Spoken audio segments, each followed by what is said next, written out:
तो hello guys, आपका स्वागत है हमारी एक और नई मज़ेदार कहानी में। आज की हमारी कहानी बहुत ही मज़ेदार होने वाली है, तो कृपया वीडियो को लाइक करना और हमारे चैनल को सब्सक्राइब करना और साथ में बेल आइकन वाला बटन भी दबा देना, ताकि हम जैसे ही नई वीडियो डालें आप सबसे पहले उसका मज़ा उठा पाए। आज की हमारी है अकबर और बीरबल की कहानी, जिसका नाम है चौथ का चांद। अकबर बीरबल निकले यात्रा पर ईरान रुके। वह वहाँ के नवाब के बनकर मेहमान 2 दिन रुके। वह दोनों खूब हुई खातिरदारी, फिर आई वापस लौटने की बारी। नवाब ने बीरबल को जान चतुर सुजान किया एक टेढ़ा सा सवाल। उन्होंने पूछा, मेरे एक सवाल का जवाब दोगे? अपने शहंशाह और मेरी तारीफ एक साथ कैसे करोगे? बीरबल थोड़ा सोच में पड़ गए, फिर उनकी अकल के ताले खुल गए। बीरबल ने दिया जवाब, आप दोनों की चांद है जनाब। मेरे शहंशाह हैं चौथ का चांद, तो आप है पूरा चांद।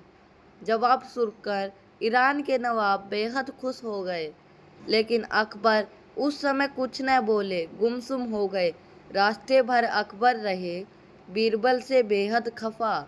उन्हें समझ में नहीं आ रहा था उसका फैसला। अकबर की नाराजगी को बीरबल ताड़ गए। ओ क्यों है शहंशाह खफा? कारण भी जान गए। बोले, महाराज आप कुछ सोच रहे हैं, मन ही मन मुझे कोस रहे हैं, पर मैं बताता हूँ आपको सच। आपकी तरक्की के बारे में ही सोचता हूँ मैं बस। उनको कहा मैंने पूरा चांद, जो धीरे धीरे घटने लगता है श्रीमान। पर आपको बताया चौथ का चांद, जो हर रात बढ़ता है और बढ़ता है जिसका मान।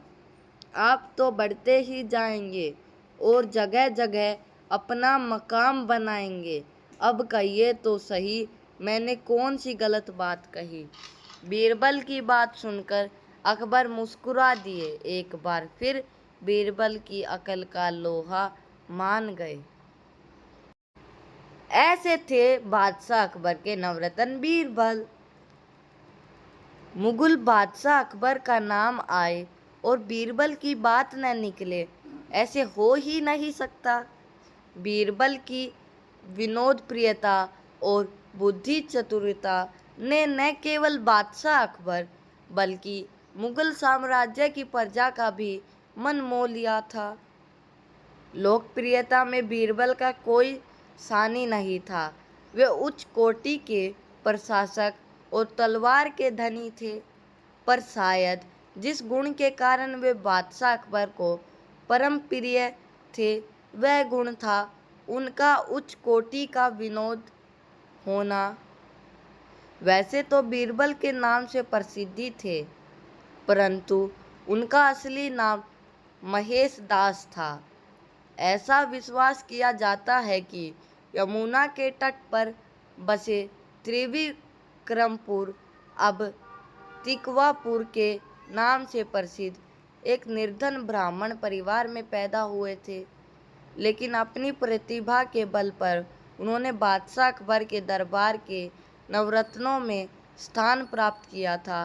उनकी इस अद्भुत सफलता के कारण अनेक दरबारी उनसे ईर्ष्या करते थे और उनके विरुद्ध षड्यंत्र रचते थे। बीरबल सेना नायक के रूप में अफगानिस्तान की लड़ाई में मारे गए। कहा जाता है कि उनकी मृत्यु ईर्ष्यालु विरोधियों का परिणाम थी। बीरबल की मृत्यु के समाचार से बादशाह अकबर को कितना गहरा आघात पहुंचा था, इसका परिणाम है उनके मुख से कविता के रूप में निकली ये पंक्तियाँ। दीन जान सब दीन, एक दुरायो दुसे दुख, सो अब हमको दीन, कुछ नहीं राख्यो बीरबल। बहुत कम लोगों को पता होगा कि बीरबल एक कुशल कवि भी थे। वे ब्राह्मण उपनाम से लिखते थे। उनकी कविताओं का संग्रह आज भी भरतपुर संग्रहालय में सुरक्षित है।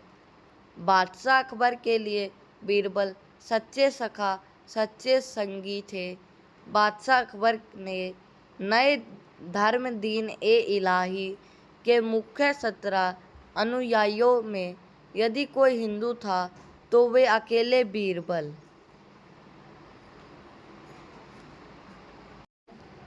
अकबर बीरबल की आधुनिक कथा। हाल ही की बात है, अकबर बीरबल सभा में बैठकर आपस में बात कर रहे थे। अकबर, मुझे इस राज्य से 5 मूर्ख ढूंढकर दिखाओ। बीरबल ने खोज शुरू की। 1 महीने बाद वापस आ गए, सिर्फ 2 लोग के साथ। अकबर ने कहा, मैंने 5 मूर्ख लाने के लिए कहा था। बीरबल ने कहा, हुजूर लाया हूँ, पेश करने का मौका दिया जाए। बीरबल ने कहा, हुजूर यह पहला मूर्ख है। मैंने इसे बैलगाड़ी पर बैठकर भी बैग सर पर ढोते हुए देखा और पूछने पर जवाब मिला कि कहीं बैल के ऊपर ज़्यादा लोड न हो जाए, इसलिए बैग सिर पर ढो रहा हूँ। इस हिसाब से यह पहला मूर्ख है। दूसरा मूर्ख यह दूसरा आदमी है जो आपके सामने खड़ा है। मैंने देखा इसके घर के ऊपर छत पर घास निकली थी। यह अपनी भैंसों को छत पर ले जाकर घास खिला रहा था। मैंने देखा और पूछा तो जवाब मिला कि घास छत पर जम जाती है तो भैंस को ऊपर ले जाकर घास खिला देता हूँ। हुजूर, जो आदमी अपने पतरे की छत पर जमी घास को काट कर फेंक नहीं सकता और भैंस को उस पतरे पर ले जाकर घास खिलाए, तो उससे बड़ा मूर्ख और कौन हो सकता है। बीरबल ने आगे कहा, झापना, अपने राज्यों में इतना काम है, पूरी नीति मुझे संभालना है, फिर भी मैंने मूर्खों को ढूंढने में 1 महीना बर्बाद किया, इसलिए तीसरा मूर्ख मैं ही हूँ। झापना, पूरे राज्य की जिम्मेदारी आपके ऊपर है। दिमाग वालों से सारा काम होने वाला है, मूर्खों से कुछ होने वाला नहीं है। फिर भी आप मूर्खों को ढूंढ रहे हैं, इसलिए चौथे मूर्ख झापना आप हुए। अकबर, तो 5वां मूर्ख कौन हुआ। बीरबल, झापना, मैं बताना चाहता हूँ, ऑफिस में बहुत काम है।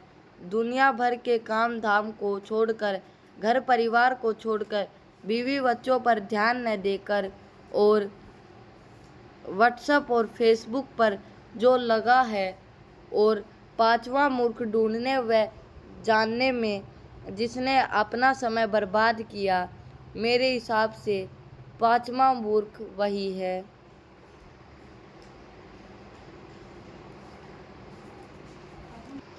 तो गाइस, आज के लिए बस इतना ही। फिर मिलते हैं आपको दोबारा ऐसी मज़ेदार कहानी में। जब तक के लिए bye bye and thanks for watching. Like subscribe बिल्कुल करना ना भूलें।